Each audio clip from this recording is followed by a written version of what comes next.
Welcome dear rockers. कैसे हैं आप सभी दोस्तों। जो दंत कथाएं हमें सुनाई जाती हैं वो सच होती हैं या फिर झूठ, यही सब कुछ आज हम इस कहानी में देखने वाले हैं। एक ऐसा आइलैंड जहां पे माना जाता है कि बस वहां जहरीले सांप और कीड़े वगैरह रहते हैं, पर साथ ही ये भी माना जाता है कि एक माँ और बेटी यानी कि इंसान के नाम पे सिर्फ दो ही लोग इस आइलैंड पे रहते हैं। और पता है किसकी? नाग देवता की पूजा करते हैं। बाकी एक दिन लड़की को एक जहरीला कीड़ा काट देता है, जिसकी वजह से उसकी हालत दिन प्रतिदिन बिगड़ने लग जाती है। इस घटना से इस आइलैंड की मिस्ट्री और इस लड़की के बारे में दुनिया को पता लग जाता है और एक ऐसा सच सामने आता है। जी हाँ दोस्तों, सभी हैरान रह जाते हैं वो सुनकर। बाकी मूवी ट्रू इंसिडेंट पे बेस्ड है, थोड़ा दिमाग आपको भी लगाना पड़ेगा तो मजा आ जाएगा आपको। तो कहानी की शुरुआत में हम एक महिला को देखते हैं जो कि एक छोटी बच्ची को कहानी बता रही होती है कि जिस जगह पे हम रहते हैं इस जगह बस जंगल ही था और कहीं जहरीले सांप रहते थे। इस जगह को भगवान परशुराम ने लोगों को दान किया था, लेकिन यहाँ जो सांप मौजूद है उन्होंने लोगों को इस जगह बसने नहीं दिया और वो लोगों को काटने लगे। सांपों के डर से सभी लोग परशुराम के पास गए और तब परशुराम को कुछ समझ नहीं आया तो उन्होंने भगवान शिव की आराधना की और उनसे मदद की गुहार लगाई। भगवान शिव प्रकट हुए और उन्होंने परशुराम से नागों के राजा वासुकी से प्रार्थना करने को कहा। परशुराम की तपस्या से वासुकी खुश हुए और उन्होंने सांपों को आदेश दिया कि वो किसी इंसान को नुकसान नहीं पहुंचाएंगे। बस शर्त ये थी कि इंसान भी सांपों को नुकसान नहीं पहुंचाएंगे और हर एक घर के आसपास सांपों के रहने के लिए थोड़ी सी जगह छोड़नी होगी। बस फिर परशुराम ने ये सब लोगों से कहा और लोगों ने ऐसा ही किया। लोग तब से यहीं पे रह रहे हैं और साथ में सांप भी। हर घर में नाग देवता वासुकी की पूजा होने लगी। इसी कहानी के साथ सीन चेंज होता है और हम एक आदमी को किसी महिला का वीडियो बनाते हुए देखते हैं जो कि अकेले पेड़ पे चढ़कर नारियल तोड़ रही है। दोस्तों, असल में ये वही बच्ची है जिसे उसकी माँ कहानी सुना रही थी पिछले सीन में। वो बच्ची फिलहाल बड़ी हो गई है दोस्तों। उसका नाम है मीरा। मीरा अपनी बुजुर्ग बीमार माँ के साथ एक छोटे से आइलैंड पे रहती है जहाँ कोई नहीं आता जाता और साथ ही इस आइलैंड पे इन माँ बेटी के अलावा कोई रहता भी नहीं है। और ये लोग यहाँ से क्यों नहीं जा रहे, इस आइलैंड पे कोई आता क्यों नहीं है, जवाब आपके सामने आने वाला है। तो एक दिन की बात है, मीरा की माँ को एक बिल्ली के बच्चे की रोने की आवाज आती है। काफी तेज बारिश भी हो रही होती है, फिर भी मीरा की माँ उस बिल्ली की आवाज सुनकर घर से बाहर चली जाती है। और जब मीरा इस तरह अपनी माँ को बारिश में भीगते हुए देखती है तो वो भी उनके पीछे पीछे चली जाती है और उनसे वापस घर चलने के लिए बोलती है। तो मीरा देखती है कि एक बिल्ली का बच्चा पानी में डूबने वाला है। तो मीरा उस बिल्ली के बच्चे को बचाती है और साथ ही देखती है कि आइलैंड के चारों तरफ पानी का स्तर लगातार बढ़ रहा है। अगर बारिश ऐसी होती रही तो यहाँ कभी भी बाढ़ आ जाएगी। आसपास के गांव वाले भी यहाँ पे नहीं आते हैं। मीरा से गांव के कुछ लोगों ने एक बार कहा था कि तुम जैसे पानी यहाँ बढ़े निकल जाना। इसलिए मीरा जल्दी से अपनी माँ को तैयार करती है और जैसे वो नाव के जरिए यहाँ से निकलने वाली होती है तो मीरा की माँ कहीं भी जाने से मना कर देती। बिल्कुल, मीरा अपनी माँ को समझाती है पर वो यहाँ से जाने को तैयार ही नहीं होती। दोस्तों, वो कहती है कि मैं अपने घर को छोड़कर कहीं नहीं जाऊंगी। अब माँ ने मना कर दिया तो मीरा को भी यहीं पे रुकना पड़ जाता है। पर दिन चढ़ने के साथ मौसम भी बेहतर हो जाता है, अच्छी खासी धूप खिल जाती है और मीरा अपने रोज के काम में लग जाती है। पर उसको डर होता है कि बारिश तो दोबारा भी कभी आ सकती है ना और बाढ़ भी आ जाएगी फिर तो। लेकिन फिलहाल तो सब ठीक है दोस्तों। मीरा और उसकी माँ हर रोज नाग देवता की पूजा वगैरह करती है। उन्होंने अपने घर के पास एक मंदिर बनाया होता है, वहीं पे ये लोग पूजा वगैरह करती हैं। इस बीच मीरा की माँ एक रिचुअल के बारे में बताती है जो कि उसका परिवार समय समय पर क्या करता था। मतलब ये किसी तरह की पूजा होती है। काफी दिनों से इन्होंने ये पूजा नहीं की, इसलिए मीरा की माँ इस पूजा को करना चाह रही है। अब मीरा पेड़ों से कटहल, नारियल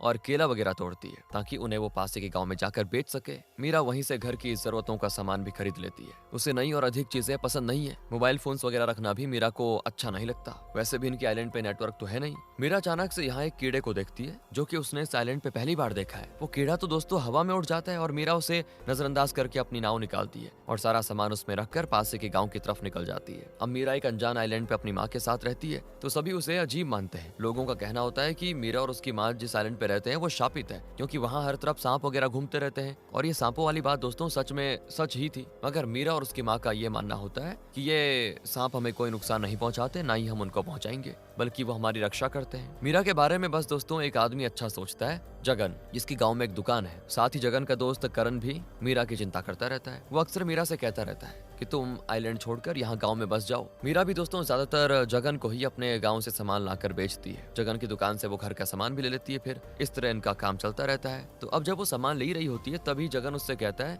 कि पास ही के मंदिर में एक भव्य पूजा होने वाली है, उसके लिए करीब 200 नारियल चाहिए, क्या तुम ला पाओगी? मीरा कहती है कि मैं 2-3 दिनों में बहुत सारे नारियल पहुंचा दूंगी, यहाँ पे कोई दिक्कत नहीं। तो यहाँ पर जगन की दुकान के पास एक आदमी और खड़ा होता है। वो मीरा से कहता है कि तुम उस आइलैंड में रहकर अपनी जान को खतरे में क्यों डाल रही हो? मैंने सुना है कि तुम्हारा चाचा इस आइलैंड की प्रॉपर्टी को खरीदना चाहता है। तुम उसे सब कुछ बेचकर उन पैसों से नया घर खरीद कर इस गांव में क्यों नहीं रह लेती? लेकिन मीरा उसकी बातों का कोई भी जवाब नहीं देती और चली जाती है। जिसके जाने के बाद जगन कहता है कि मीरा का चाचा इस आइलैंड को खरीदकर एक रिजॉर्ट बनाना चाहता है, पर मीरा के पिता बहुत ही अच्छे आदमी थे, वो लोगों की मदद क्या करते थे, उनका काफी नाम था, तो उनकी यादें जहाँ पे मीरा भी रह रही है वहाँ बसी हुई है, इसलिए मीरा और उसकी माँ वो जगह छोड़कर कभी नहीं जाएगी, ना ही उसको बेचेगी। बाकी मीरा के साथ बचपन में जो भी हुआ उस वजह से कोई भी उससे शादी नहीं करना चाहता। ऊपर से मीरा भी खुद शादी नहीं करना चाहती, क्योंकि वो जानती है कि उसके अलावा उसकी माँ का ख्याल रखने वाला कोई है नहीं, इसलिए वो अपनी माँ की सेवा करना चाह रही है और वहीं उस आइलैंड पे रहती है। अब दोस्तों यहाँ एक सवाल आता है, मीरा के साथ बचपन में क्या हुआ, आगे जानेंगे। अब जो वीडियो आपने देखा था ना जिसमें मीरा पेड़ों से नारियल तोड़ रही थी, उसे असल में मनोज नाम के आदमी ने शूट किया होता है। मनोज असल में एक ब्लॉगर है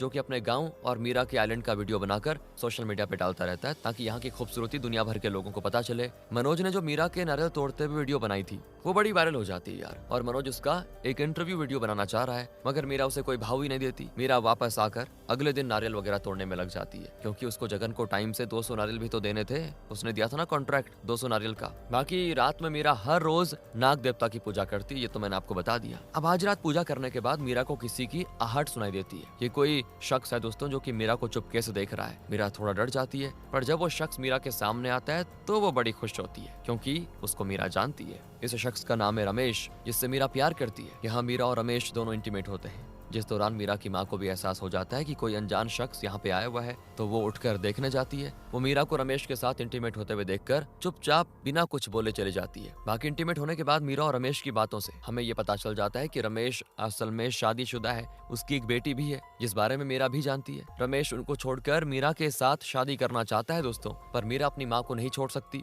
उसकी माँ बीमार रहती है, इसलिए वो रमेश से तो क्या किसी से भी शादी नहीं कर सकती। तो मीरा रमेश से कहती है कि जो जैसा चल रहा है उसको चलने दो, फालतू में शादी की बातें मत करो। इसके बाद रमेश चला जाता है और मीरा घर में आकर सो जाती है। मीरा की माँ भी उससे कुछ कहती नहीं। अब अगले दिन दोस्तों मीरा जब पेड़ पे चढ़कर नारियल तोड़ रही होती है, तभी वहाँ पे एक कीड़ा उड़ते हुए आकर उसके हाथ पे बैठ जाता है। अब वो उस सुंदर से कीड़े को देख रही होती है, तभी कीड़ा मीरा के हाथ पे काट लेता है। काटने के बाद वो चला जाता है और मीरा उस पर ज्यादा ध्यान नहीं देती। लेकिन इस कीड़े के काटने के बाद मीरा की तबीयत बड़ी खराब हो जाती है। अगले 24 घंटों में मीरा के हाथ पर बहुत ही अजीब दाने आ जाते हैं, मानो जैसे किसी तरह का इन्फेक्शन हो। मीरा इसके बावजूद भी फिर गाँव जाती है, जहाँ वो नारियल पहुँचाने का काम करती है और जगन से कहती है कि बाकी का नारियल मैं कल लेके आऊंगी। यहाँ मीरा के हाथ को जगन देखकर पूछता है कि क्या हो गया तुम्हें, तो मीरा उसे बताती है कि कीड़े ने काटा था, तभी से पता नहीं ये क्या हो गया। फिर जगन उसको कहता है कि हल्दी लगाओ ठीक हो जाएगा। इसके बाद मनोज आकर मीरा से पूछने लग जाता है कि मैं तुम्हारा एक वीडियो बनाना चाहता हूँ, कुछ हो पाएगा क्या। लेकिन मीरा साफ मना कर देती है और चली जाती है। जगन भी मनोज से कहता है कि फालतू में उसे परेशान मत करो। और अब यहाँ घर पहुँचने के बाद मीरा के पूरे शरीर में खुजली खुजली हो जाती है, बड़ी परेशान होती है वो। इन्फेक्शन उसकी पूरी बॉडी में फैलता जाता है। मीरा काफी ज्यादा तकलीफ में होती है दोस्तों। रात में जब रमेश उससे मिलने आता है तो मीरा की बॉडी के इन्फेक्शन को देखकर उसकी हालत खराब, साथ ही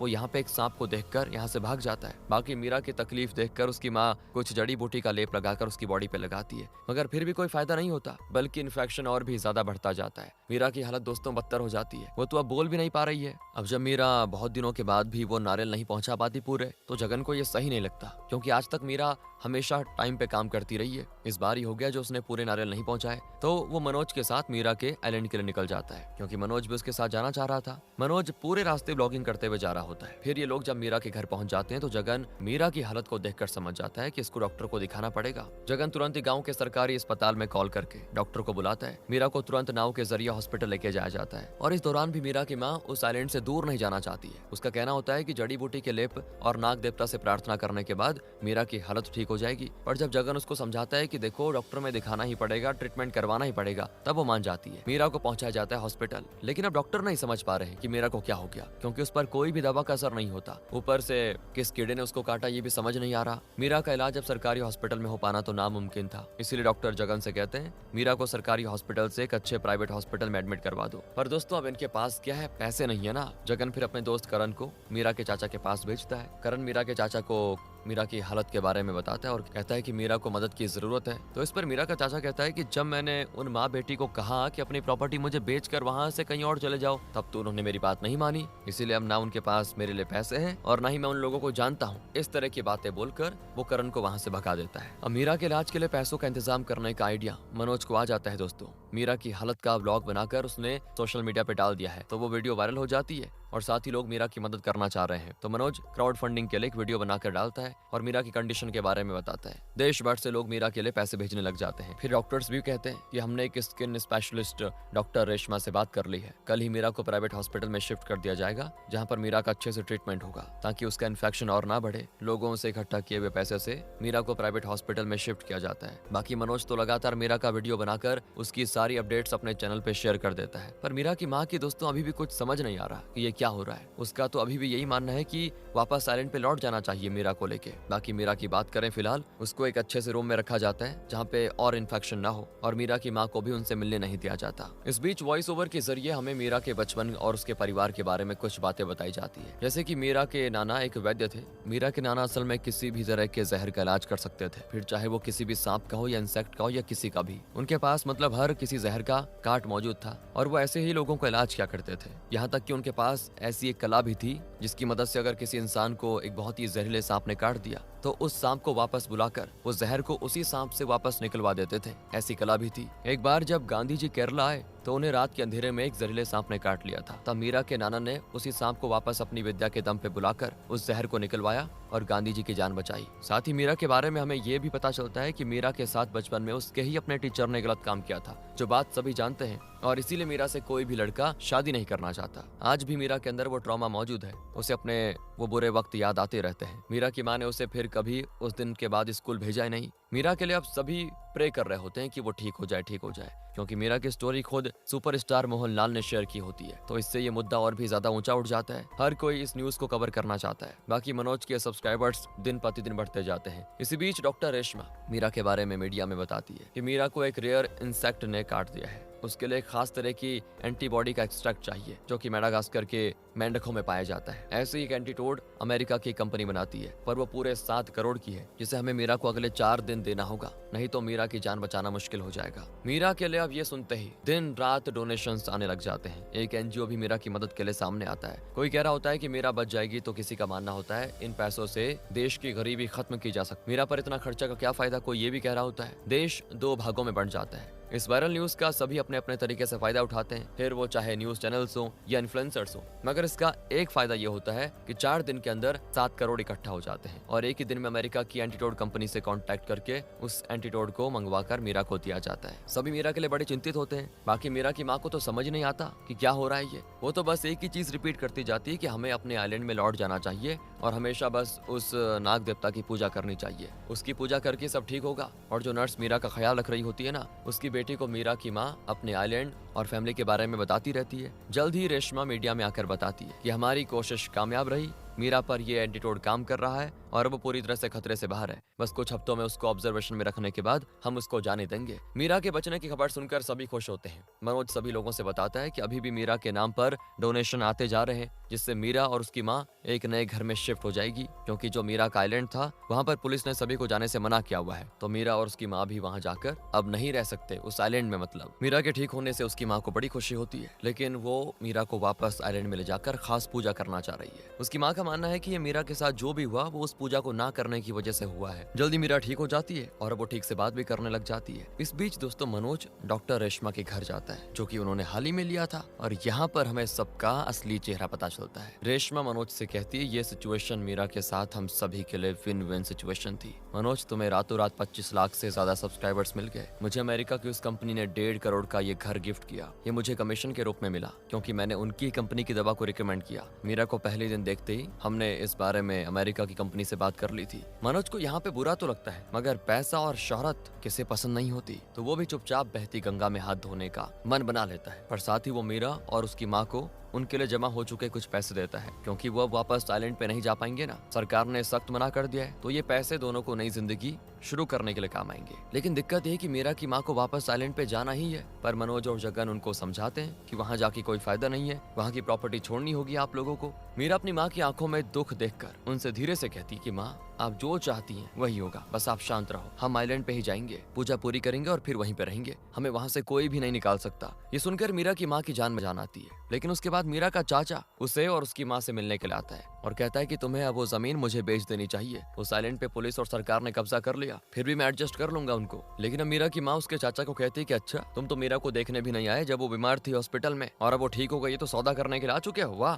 यहाँ मीरा का अंकल रिवील करता है कि मीरा, तुम वर्जिन नहीं हो और एक वर्जिन लड़की को ही नाग देवता की पूजा और ये रिचुअल करना अलाउ है, जो तुम्हारी माँ वहाँ जाकर करना चाह रही है। वैसे तुम पे शाप लगा हुआ है, जब तुम छोटी थी तभी तुम्हारे साथ तुम्हारे टीचर ने गलत काम किया, इससे तुम वर्जिन नहीं रह गई, लेकिन फिर भी तुम नाग देवता की पूजा करने जा रही थी, इसलिए तुम्हारे साथ ये सब हुआ। मीरा, अब ये गलती ना करना, नहीं तो नाग देवता का शाप तुम्हें खत्म कर देगा। इन्हीं सब कारणों की वजह से मैं तुम लोगों से मिलने नहीं आता हूँ, क्योंकि मुझे डर है कि ये शाप कहीं मेरे परिवार को ना लग जाए। तो मीरा कहती है कि आप जाओ, जो होगा देख लेंगे, मैं और मेरी माँ, बाकी हमें आपकी कोई जरूरत नहीं है, समझे। तो अब मीरा और उसकी माँ यहाँ से निकलते हैं। ये दोनों अपने साथ एक झोले जैसा बैग लिए होते हैं, जिसमें वो सारा पैसा होता है जो लोगों का इकट्ठा हुआ था। ये पैसा इनको जगन और मनोज ने दिया था। अब जगन और मनोज को तो लग रहा था कि ये दोनों सुबह जाएंगी, लेकिन ये रात में ही किसी को बिना बताए उस नर्स की मदद से हॉस्पिटल से डिस्चार्ज होकर चले जाती है। दोनों माँ बेटी पहले एक जगह रुककर खाना खाती है। वहाँ पे एक आदमी इनको लगातार देख रहा होता है। उसे पता चल जाता है कि इन माँ बेटी के पास जो झोला है उसमें पैसे हैं, तो वो इनका पीछा करता है। हालांकि मीरा नाव के जरिए आइलैंड पहुंच जाती है। वहाँ पुलिस का नो एंट्री बोर्ड और रिबन लगा होता है। मीरा और उसकी माँ इसके बावजूद अंदर जाती है और घर वगैरह की सफाई करती है। फिर साथ ही ये दोनों रिचुअल और पूजा की तैयारी करने लग जाती है। मीरा की माँ ने कोई रंगोली तैयार की होती है दोस्तों, और मीरा नहाकर तैयार हो जाती है, क्योंकि ये पूजा उसको ही करनी है। अब मीरा पूजा करना शुरू करती है, जिस दौरान उसको न जाने क्या हो जाता है। वो बिल्कुल भी अपने आपे में नहीं होती। सीन होता है कट, और सुबह हम इस आइलैंड पर पुलिस को देखते हैं। सुबह के वक्त मनोज को पता चलता है कि मीरा और उसकी माँ को किसी ने मार डाला।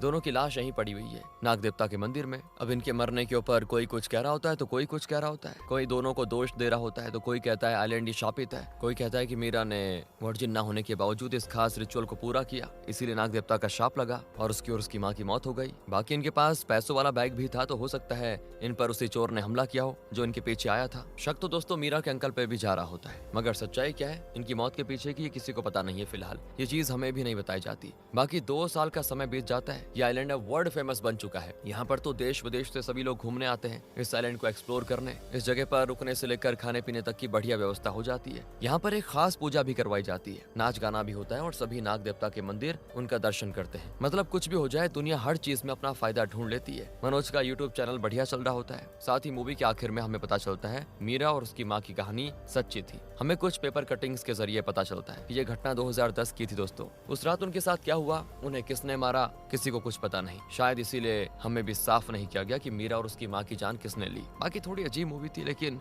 कुछ हटके थी ना। आपको कैसी लगी? मिलते हैं अगली वीडियो में। ध्यान रखिए अपना। Thanks for watching.